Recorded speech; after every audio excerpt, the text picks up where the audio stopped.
Hello, I'm Katie Hill and I'm the curator of Strange Wonders, Jizi and Other Pioneers of Ink. This exhibition delves into the story of ink through the artist Jizi, who lived in the second half of the 20th century up to 2015. And the other half of the exhibition is made up of a range of paintings from mainland China, Taiwan, Hong Kong, showing a really wide range of practices, still engaging in the theme of ink and exploring ink as a language in contemporary art.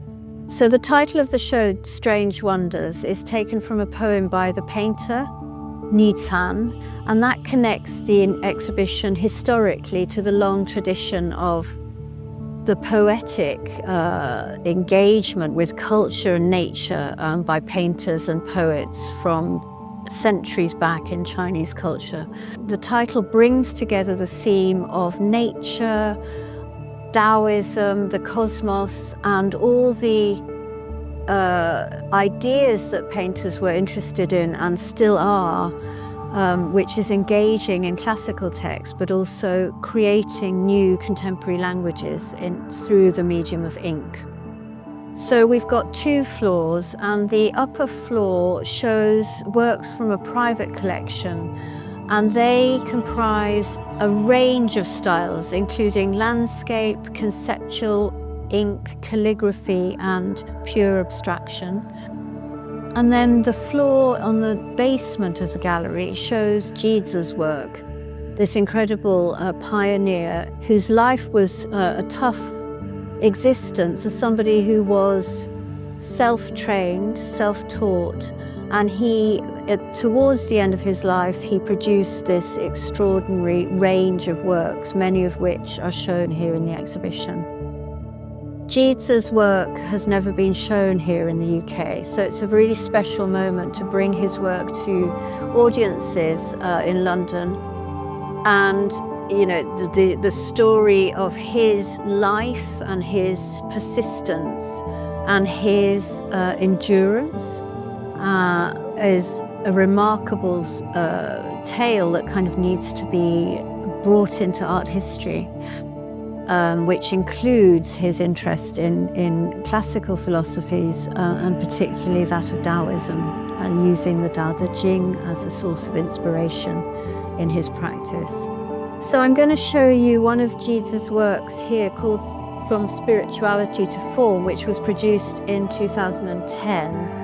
And it's a very typical work in the series that he produced around that time, using these very solid lines here, which are quite dramatic, but also comprising a very mixed composition with this very, very soft grey and use of wash, almost like a textured feel created, almost like a textile, in fact, but also incorporating his seal, areas like the black square, perhaps referencing Malevich at the top, and this use of the brush. You can see the texture here that he creates.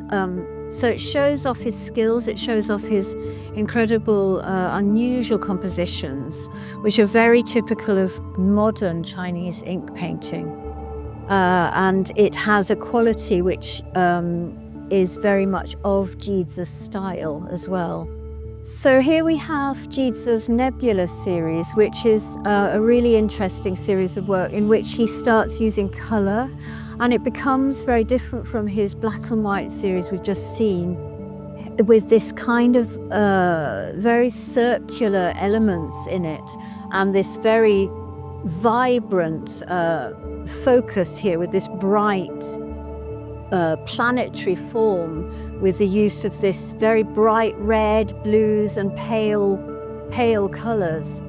And this work, I think, it spells a different stage in his development in which he's really exploring the planets, and it has a timeless feel. It feels almost futuristic, as though he's entering and he's allowing us to enter a sort of timeless aspect of the universe beyond our own world.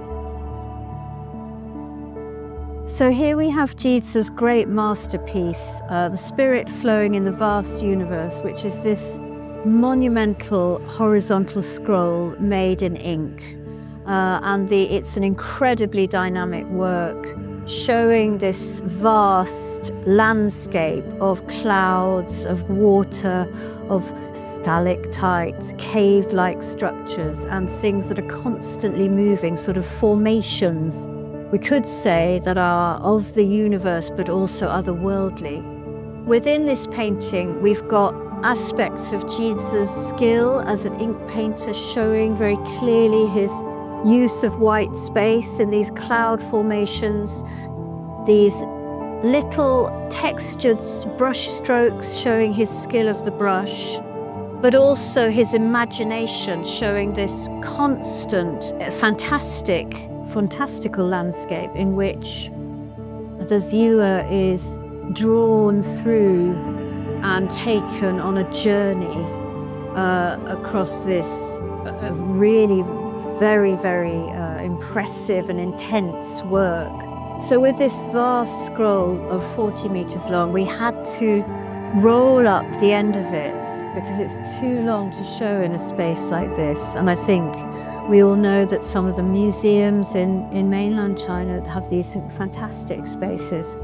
But in London, we decided to show this painting in this way in order to give a sense of this great work in the space, in the central space down in the basement.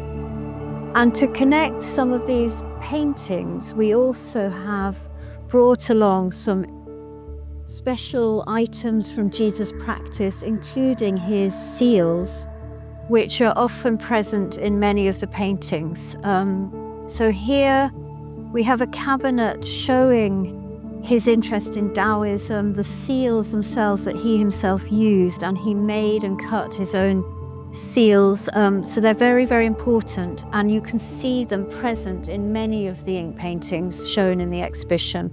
So we wanted to make that connection between his practice as an ink painter and his skill, as a seal carver, his deep understanding of the literati tradition in China. So here we've got a representative work by the very famous artist Xu Bing, who is a very important figure in the global development of contemporary art from China.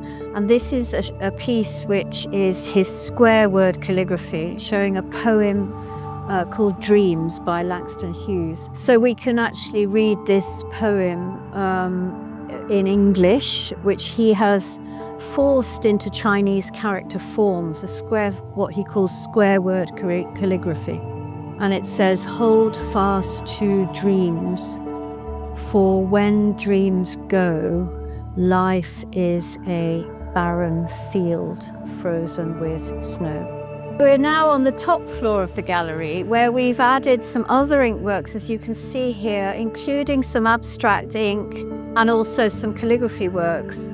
And it's been a great pleasure to hold this exhibition in SOAS because, the connections it's made across different gallery and University of New South Wales and Central Academy in Beijing and my own consultancy, OCA, has meant we've brought it together as a really impressive project.